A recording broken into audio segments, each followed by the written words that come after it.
Hi guys, welcome back to my channel, Monkey Wrench. I'm Kelly, the monkey with the wrench. Ooh, it is an absolute scorcher today. 96 degrees, 90% humidity. I just brought the phone out from inside and it's all fogged up. Anyway, thanks for stopping by. Today's going to be a short video on this STIHL, I like to call it STIHL, weed eater. It's an FS38. And it's in really good condition. It's not really been used much. It's not even dirty. It's been garage kept. But the customer said it's been sitting in the garage for 2 years. And clearly it doesn't run. The insides of these carburetors are usually cardboard and rubber gaskets, diaphragms that dry out, go bad. Today's gas has ethanol in it and it just dries them up. So we looked into buying a rebuild kit and him paying me to rebuild it, and it actually cost more to do that than it did to buy a brand new carburetor. So that's what we got in the mail today. New carburetor. Give me a second, I'll get that opened up.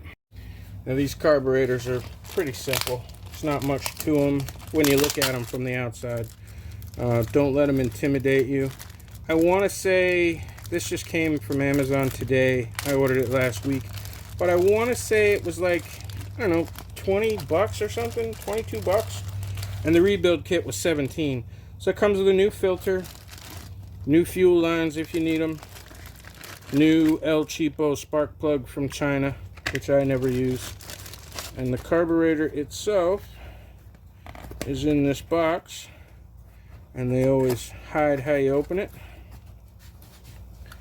It's got a extra primer bulb, an extra fuel filter, the carburetor itself, the gaskets that you need. There should be at least 2 of them, and there's another primer bulb in there.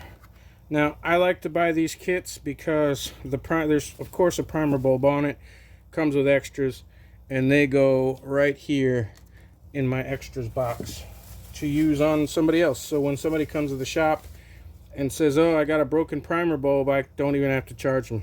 I just take out those 4 screws, put the new bulb on, put it back on, send them home. Don't even charge them. Hopefully they tip. Remember, always tip your repairman when he gives you a free repair.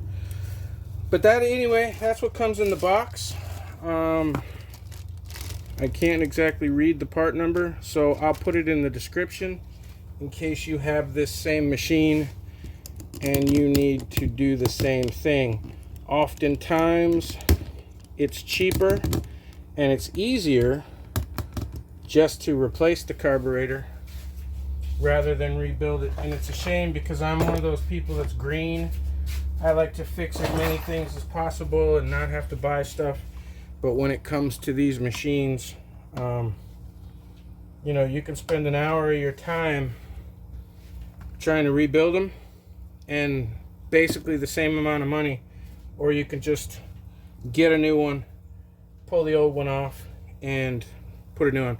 So I'm going to grab the correct socket for this real quick and see if I can get you to see a little better. Now, if you've watched my videos before, you'll hear that I have preferences as far as the types of machines that I like to work on and ones that I don't like so much. STIHL is one that I don't like so much. The main reason is I can't just grab my go-to set of sockets and work on this thing. You have to have a thin-walled socket. And in this case, it is a 5/16 thin wall socket. There's 2 nuts on post here. I'm just taking those out, trying to stay out of the way of the camera the best I can. I don't have a lot of equipment as far as filming is concerned. I need to get a better tripod, one that's tall enough to be able to see when I'm working up here on the table. Right now I have the tripod set up over there on something tall. But anyway, you take out those 2 bolts right there. Don't lose those.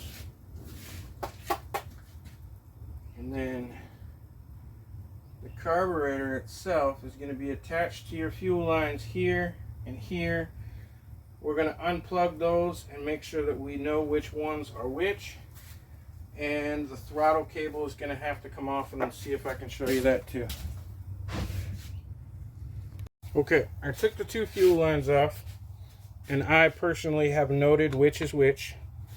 Now what we can do is slide the carburetor out, and we have our throttle cable, and I see that this stud is, it's not loose, it's a floating stud.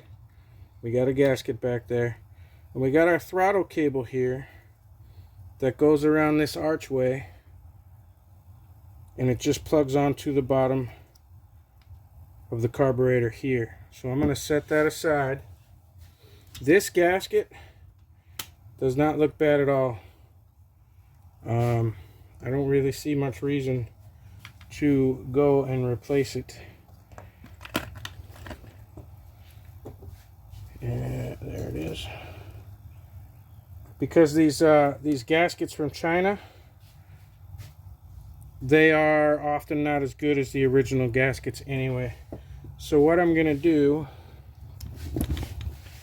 is I'm going to take the carburetor I just took off, and I'm going to pretty much match it up with the new carburetor. There are some differences. This is an aftermarket carburetor, but the main portions pretty much look the same. The main difference being on the new carburetor is one of these slit fittings here. Alright, and on the old carburetor it's just a hole for the Z-bend to go through. So I'm going to have to look into that. And then the other thing is that the original carburetor has PVC or plastic elbows, and the new one has metal.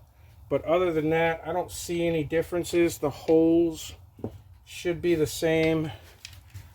I am just going to slide it on just to make sure that the holes are the same, and then I don't have to send this back. And they are. So we're on, we're good. I'm going to have to take this off here to expose the hole, and that should be fairly easy to do. Once I do that, I can go ahead and put the throttle back in. And the throttle, you see how it's flat here and it has a square angle right there? It just sits up here. So it should not be a big deal after you reconnect it to the new carburetor to put that back where it belongs. It just kind of sits in there. So that's basically it. I'm going to take this off, hook my throttle cable up, hook my fuel lines back on, put it back in place. It should be simple. Now, I don't know if you can tell, but basically what you're looking at on the back of this is a C as in cup, a C-shaped snap ring that's holding this little piece in place. See how it spins with it, and there's the opening now. So basically what you're going to want to do is use your snap ring pliers or a screwdriver and just kind of pry that out so this piece comes out. I've already put this up against the new carburetor, and the rest looks the same. So I'm just going to pull that piece out real quick. I'm not going to show you that. Now the reason I didn't show you that is because this thing is so tiny in my hands, and I just used a regular old pick with a sharp point on it, and I just got back in there and got on that little snap ring and popped it out, and then that piece fell to the floor, and I have no idea where it is, but I don't care because I don't need it. So now we're just going to go ahead and put this back on. I never saw ya, only heard ya. Hopefully it stays in place where it's supposed to. This goes back. See, now that hole without that piece in it is pretty wide, and I don't like that, but we're still going to go ahead and put this back together.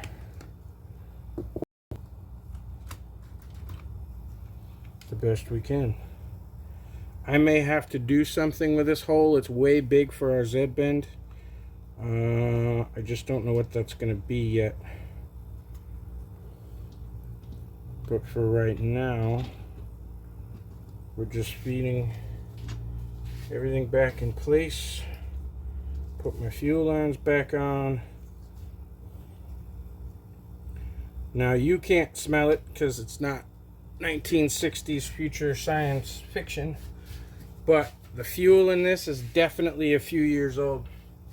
So there is a little bit of fuel left in here and whatever's in the carburetor that pretty much rotted it out. Anyway, that's back on where it's supposed to be. We are going to put our new gasket on. Now the inner gasket is what's important. The one between the carburetor and the motor itself. That's the one that's important, and that's why I didn't change that. The one that's on the outside here literally just fills in a space here between your plastic air filter cover and your carburetor. So it doesn't matter whether it's there, it doesn't matter whether it leaks, it literally doesn't do anything. You don't even need it. But I'm going to put one there all the same. Oops, as long as we're not covering anything. That's there. Our throttle cable is hooked up. If it falls out because the hole is too big, then I'll have to deal with that later. But for the moment, I'm not going to. Can you still see? Okay. Right now, we're just putting everything back together. Man, you can't tell because of the type of shirt that I'm wearing, and I'm not really showing myself on camera here, but my shirt is soaked like I just got out of the pool. And before I started filming this, I was inside in the AC. I've been out here for maybe 15 minutes and I'm dripping sweat. I love Florida.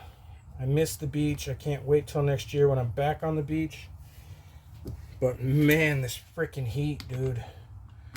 You sweat when you go to check your mail. You literally do. You're inside the house, you're doing your thing, and you go outside to check the mail. You walk to the end of the driveway to check your mailbox, and by the time you get back into your house, you are dripping sweat. It sucks. There was no air filter on this. Oh, you know what? I think I took it off last week.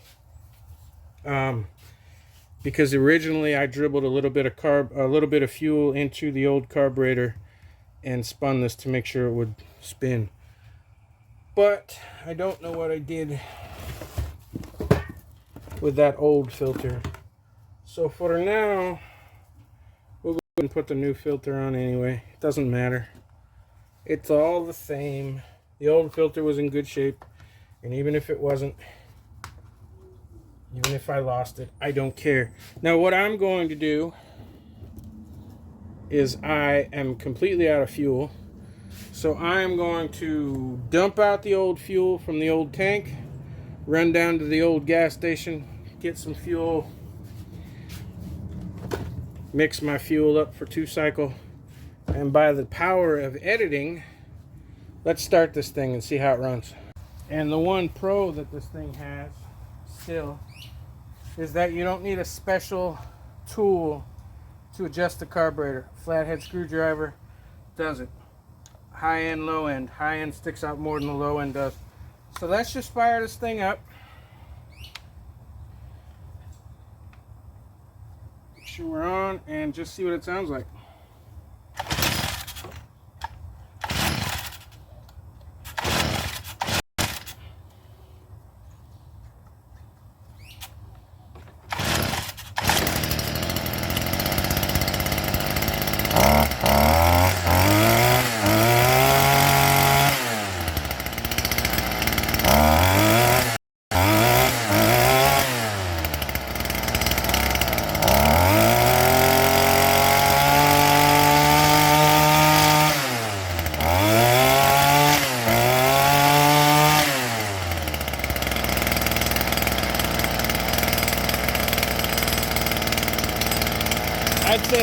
idling just fine.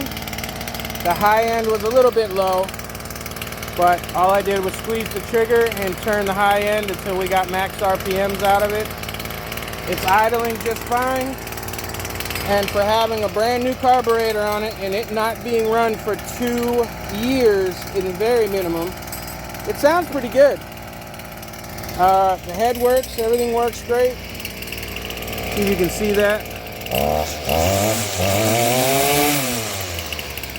Let's trim a little something, I guess, just to make sure that we're working okay.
I am so used to using a straight shaft weed eater that this curved shaft thing is, to me, not ideal. I hate curved shafts. But anyway, it seems to be idling great. I'm sure it needs to run for more than 5 minutes just to dial it in, which I'll probably do. I got some weed eating to do over there. But it's idling real good. It's got just a little bit of lag. When I squeeze the trigger, it takes a minute to come up to speed. But again, it's a Chinese carburetor. It was a $20 carburetor. So I don't ever expect it to be perfect. If it starts right up and idles great, if it's got a little lag on the trigger, so be it. So anyway, I appreciate you stopping by. Hit the like button. It's free. Subscribe, please. We broke 1,600 subscribers, and it's been crazy. So let's get to 2,000. Thanks for stopping by. See you soon.